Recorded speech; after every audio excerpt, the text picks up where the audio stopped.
Está sem ideias de projetos em HTML, CSS e JavaScript?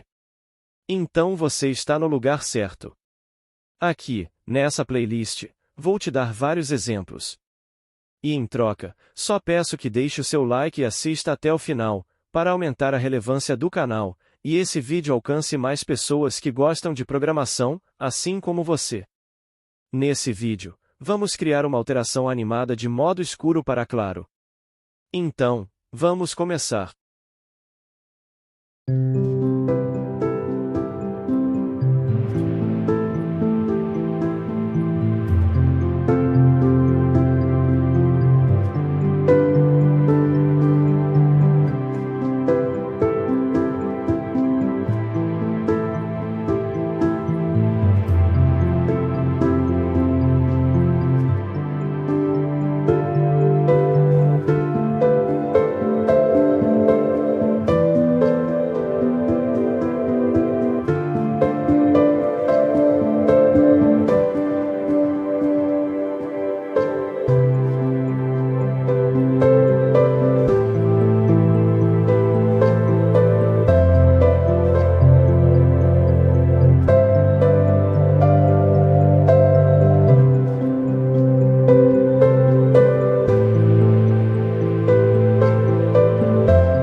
resultado.